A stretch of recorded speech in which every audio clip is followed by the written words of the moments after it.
Je vais prendre le relais sur là, Élise vient de nous expliquer comment finalement les traces, les données que nous laissons partout vont déterminer la façon dont nous cherchons l'information. La deuxième question qui nous était posée, c'est cette information une fois qu'on l'a trouvée, sachant que c'est quand même très facile maintenant de la chercher. Une fois qu'on l'a trouvée, comment est-ce qu'on peut l'évaluer ? Le problème est important pour les plus on est jeune, plus c'est difficile évidemment d'évaluer l'information. Et puis le problème de cette information que l'on trouve aujourd'hui, notamment à travers les réseaux sociaux comme l'expliquait Élise, c'est qu'elle n'est plus médiée. Dans l'éducation aux médias et à l'information, comme le disait très bien Monsieur Reverchon, pendant longtemps, on a parlé d'éducation aux médias. Le CLEMI, c'était l'éducation aux médias notamment. C'était comprendre comment fonctionne la télévision, comment fonctionne la radio, la presse écrite. Et aujourd'hui, finalement, le mot information s'est ajouté. Et ça, il le disait très bien, ça vient quand même beaucoup de l'international, de l'extérieur aussi. Ça fait longtemps qu'il y a Media and Information Literacy ailleurs, dans les pays anglo-saxons ou du nord de l'Europe. Donc cette question du I de EMI, c'est celle qui nous pose aujourd'hui de graves problèmes. Parce que cette information que les adolescents vont trouver, elle n'est pas médiée.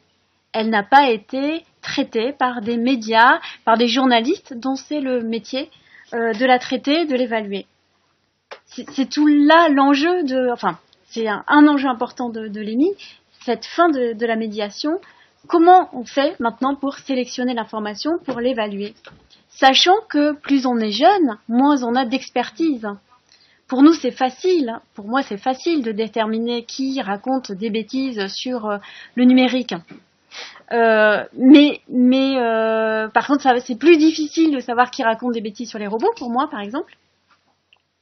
Et pour un jeune, plus on est jeune, moins on a de connaissances scolaires, et plus c'est difficile. Et c'est ça le gros problème. Du coup, il me semble que très souvent, les enseignants de discipline ont cette tendance à dire, de toute façon, ils ne peuvent pas évaluer l'information, donc on va leur donner de l'information que j'ai évaluée moi-même. Donc les enseignants sont souvent des médiateurs, ils vont sélectionner, en tout cas c'est ce que j'observe très souvent, ils vont dire on va pas perdre de temps parce que ça fait perdre du temps de chercher de l'information, on va pas perdre de temps là-dessus, on va leur donner 3 sites et on va leur demander de travailler sur ces 3 sites qu'on a sélectionnés parce que ça va plus vite.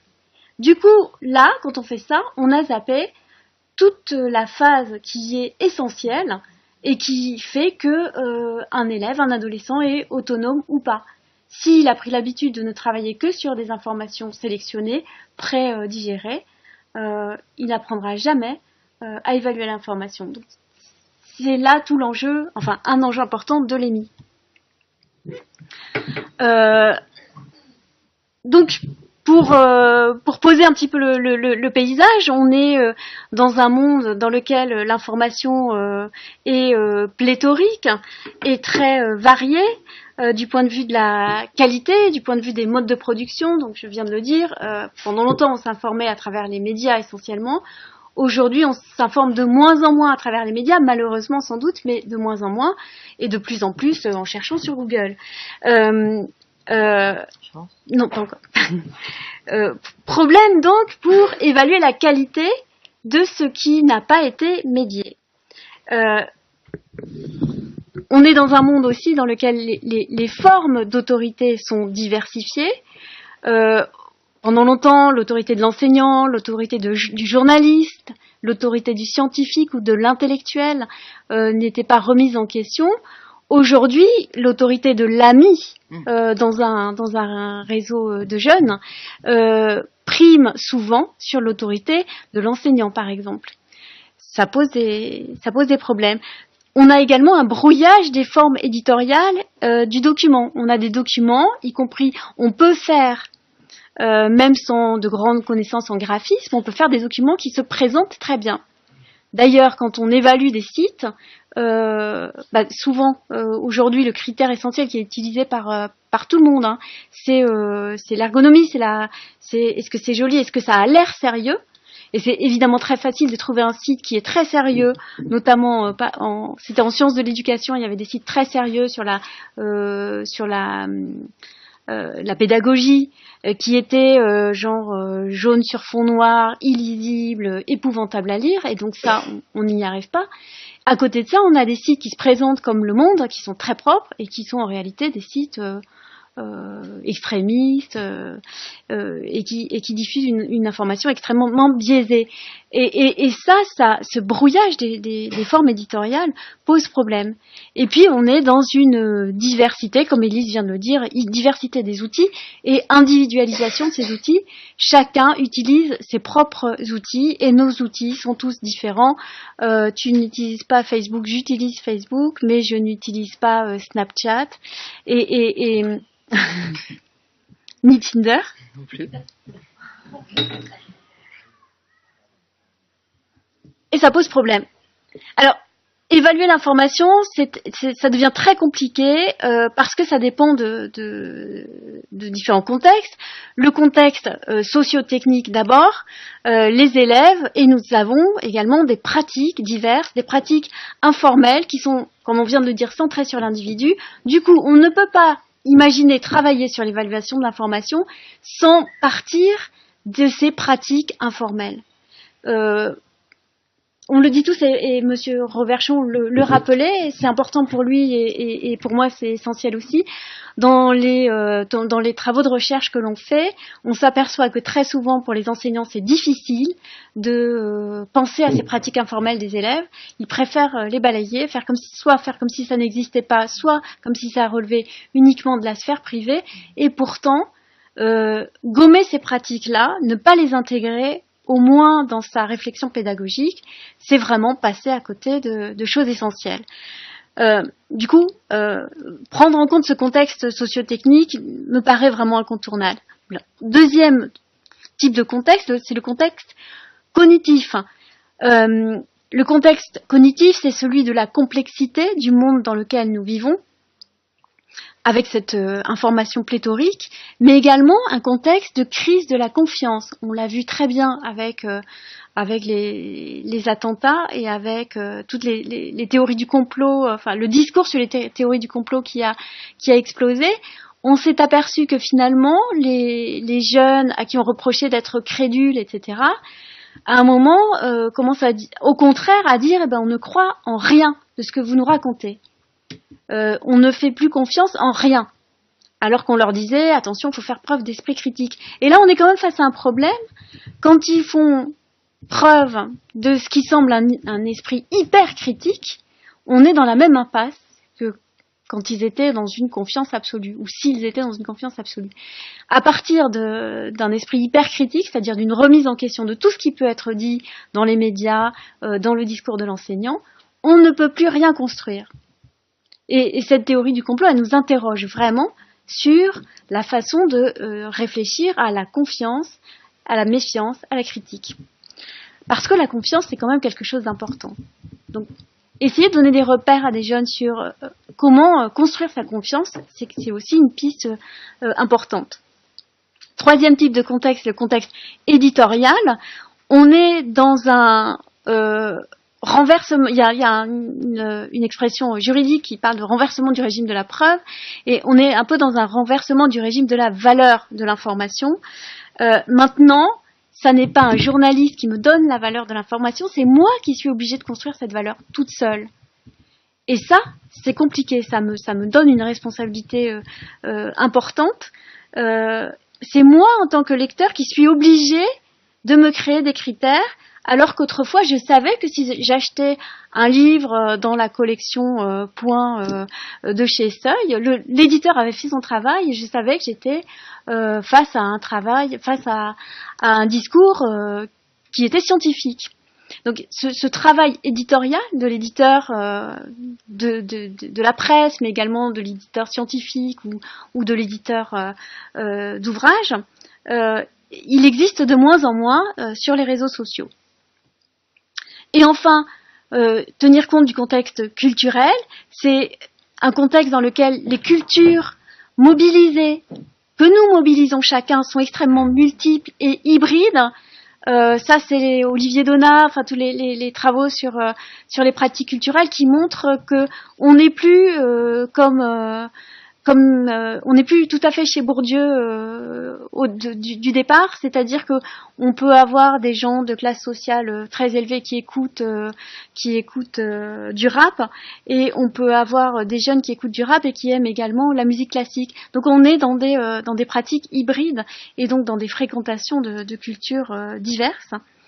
Et puis la question d'évaluation de l'information, elle fait appel à différentes formes culturelles, la culture générale que j'acquiers dans ma famille, dans mes fréquentations sociales, un petit peu à l'école aussi, la culture disciplinaire, c'est quand même les disciplines aident évidemment les élèves à évaluer l'information, mais aussi la culture informationnelle, celle qui intéresse beaucoup les professeurs documentalistes, la culture numérique, qui est faite de tout ce que l'on sait sur les réseaux, et la culture médiatique. Donc des formes culturelles très diverses, et il faut on peut travailler à l'école sur toutes ces formes culturelles.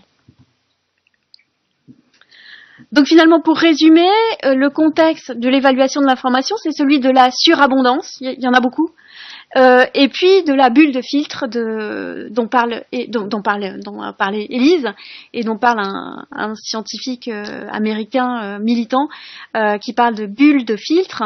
Donc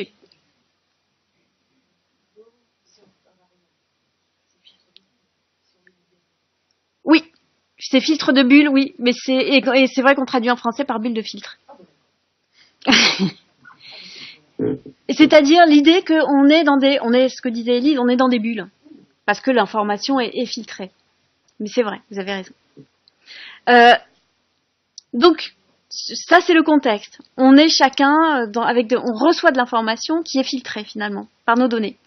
Et puis cette information-là, comment on va faire pour savoir s'il ne s'agit pas de propagande ou de désinformation, c'est-à-dire d'une volonté de quelqu'un de m'induire en erreur, ou de mésinformation, c'est-à-dire d'erreurs involontaires de la part de ceux qui diffusent l'information. C'est sur toutes ces questions-là qu'on peut essayer de réfléchir à ce qui va permettre de construire l'évaluation. Alors, il y a un auteur qui est extrêmement intéressant à lire sur ce sujet-là, et dont je m'inspire tout à fait là, c'est Alexandre Serres, qui est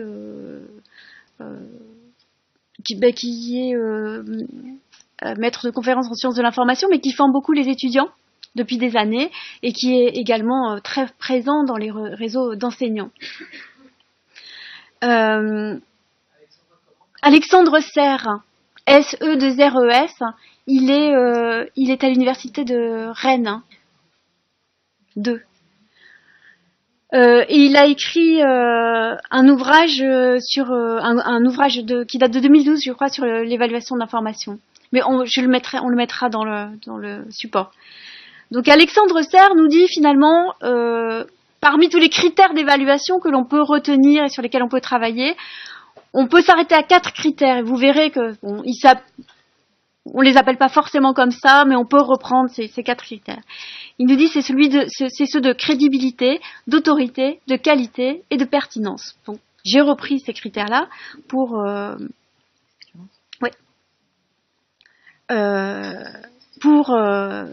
vous les présenter.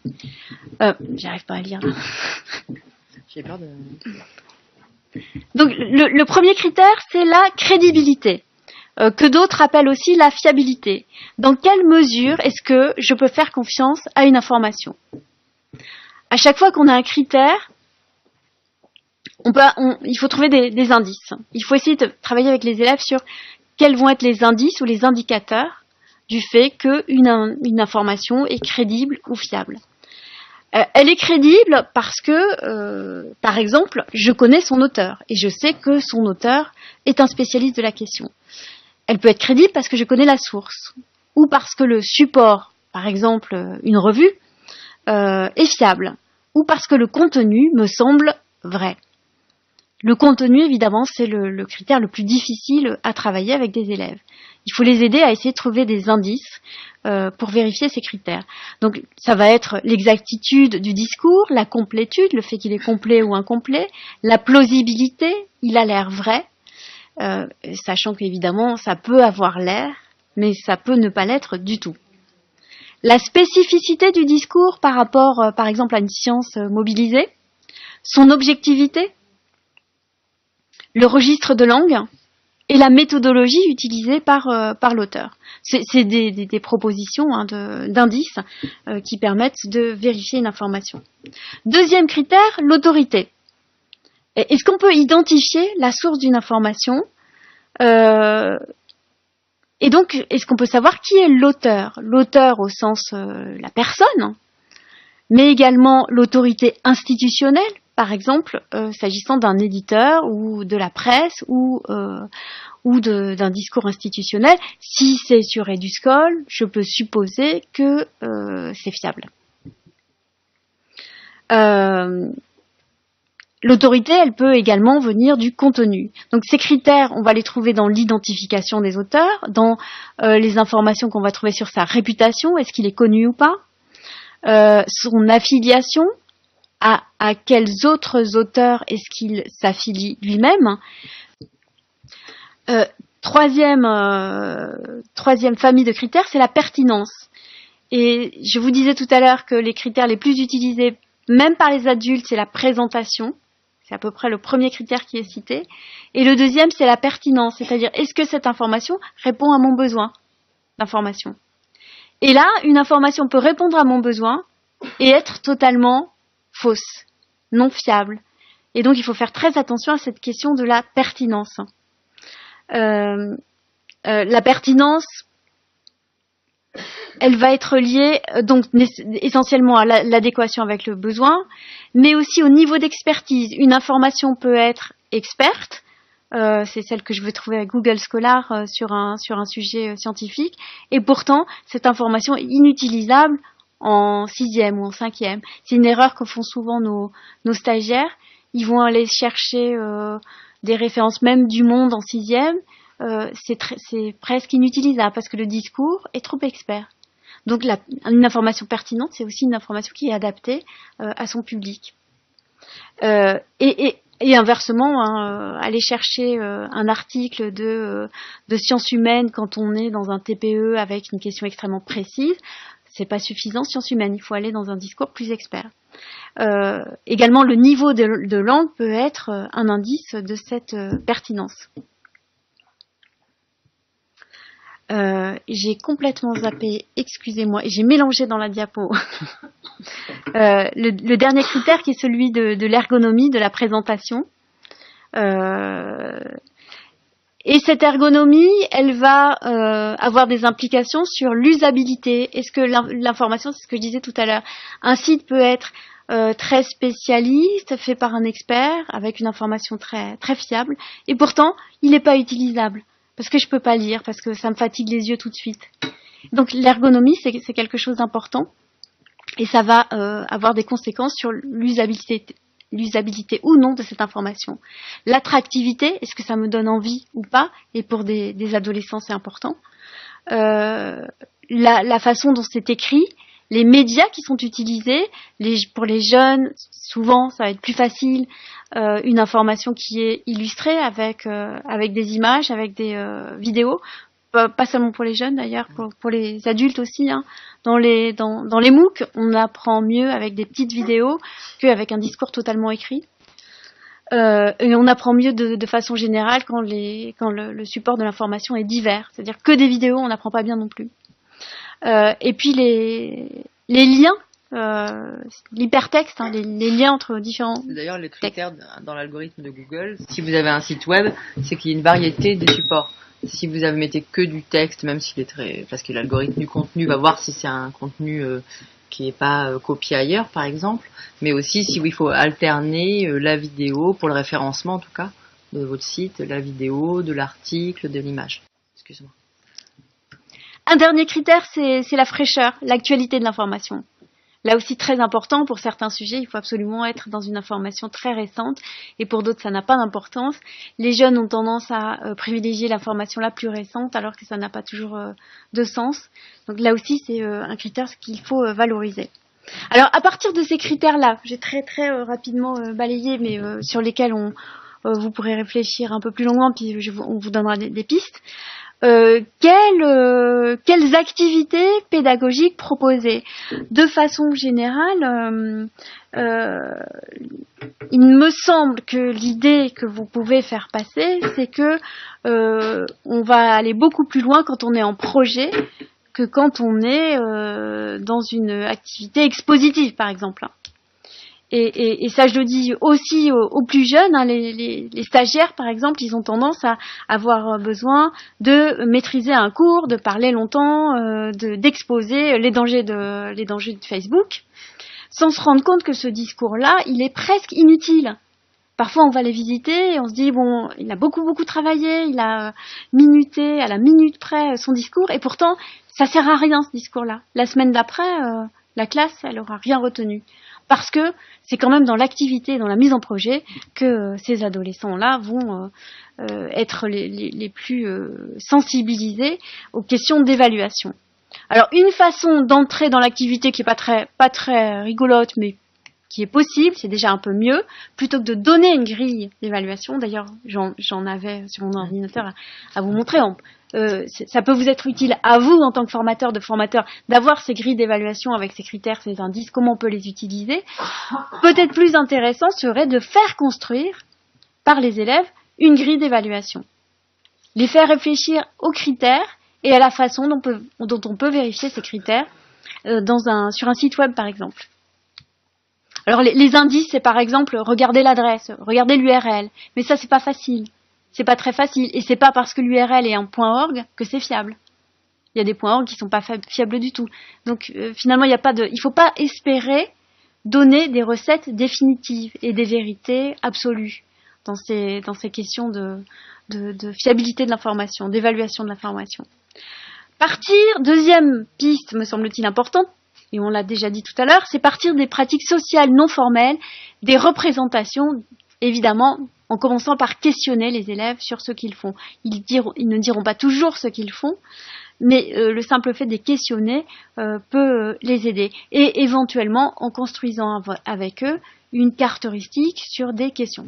La carte heuristique, même si c'est pas du tout une réponse absolue et définitive à tous les problèmes pédagogiques, la carte heuristique permet quand même de réfléchir et ensemble, puisque une autre dimension importante est sans doute la dimension collaborative. Comment est-ce qu'on travaille ensemble, puisque ce que tu sais toi, moi je ne le sais pas, et c'est en discutant que on va s'enrichir.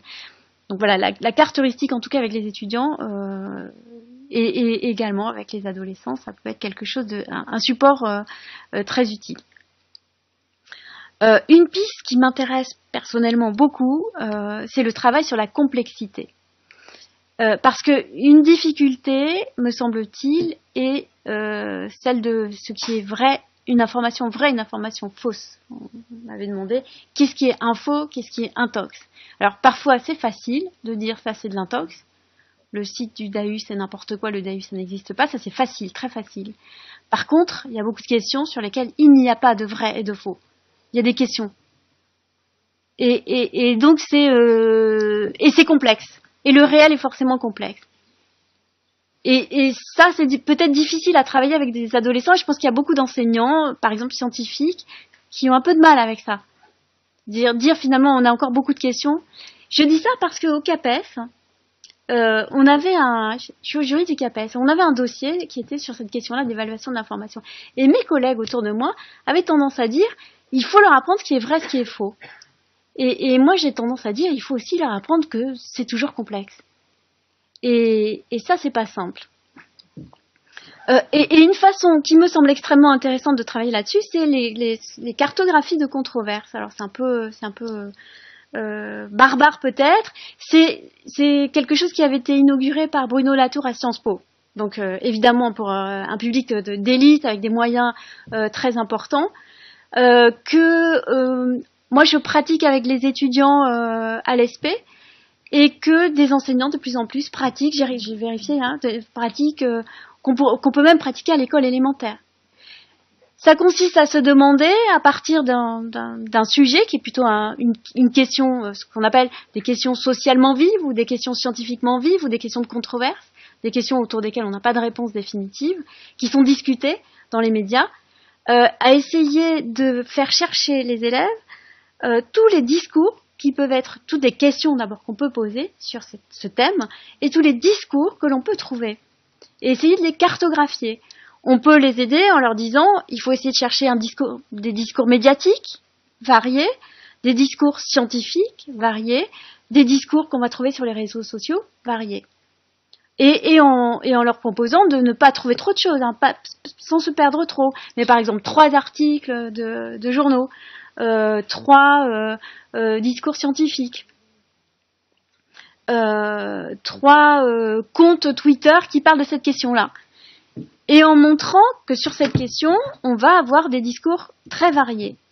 Alors, ça peut être des sujets scientifiques dont on peut avoir peur. Et je conçois très bien que ça peut faire un peu peur à l'enseignant de se lancer sur des thèmes qui sont controversés, parce que ça peut susciter des débats, bien sûr. Alors, des thèmes scientifiques, ça va être le nucléaire, le réchauffement climatique, ou le climato-scepticisme, les vaccins, l'homéopathie, des sujets qui sont entre le scientifique et le social, comme l'euthanasie, des sujets qui intéressent beaucoup les adolescents, la dépénalisation du cannabis, des sujets qui touchent plus à leur pratique, qui sont les réseaux sociaux numériques, la place du numérique, la place des robots à l'école. Moi, j'en ai fait travailler sur la place des robots à l'école. Et sur cette place des robots, on peut trouver différents discours et essayer de les cartographier. Premier travail, les cartographier par exemple avec des logiciels de cartes heuristiques, mais ça peut être aussi plus complexe en construisant des vidéos. On peut faire après tout un travail. Mais en tout cas, les étudiants qui étaient dans un premier temps extrêmement dubitatifs sur ce que je leur demandais, ils se demandaient vraiment de quoi je parlais, pourquoi je leur faisais faire ça, au bout d'un moment, ont vraiment trouvé le sens et trouvé extrêmement intéressant de toucher cette diversité des discours et cette complexité que l'on peut cartographier donc pour la rendre beaucoup plus lisible. L'idée étant de rendre les choses plus lisibles. C'est passionnant, évidemment, il y a plein de sujets dans toutes les disciplines qui sont traitables de cette façon-là. Vous pourrez aller voir, on mettra des liens sur ce que font depuis les étudiants jusqu'aux élèves de collège sur cette proposition pédagogique. Autre proposition, c'est de travailler sur toutes les questions de manipulation et de déconstruction des discours. Déconstruction en allant chercher l'auteur, en allant chercher tout ce qui est de l'ordre de la rhétorique, d'où ça vient, et éventuellement, ça peut aller jusqu'à construire soi-même, faire construire aux élèves des discours de propagande.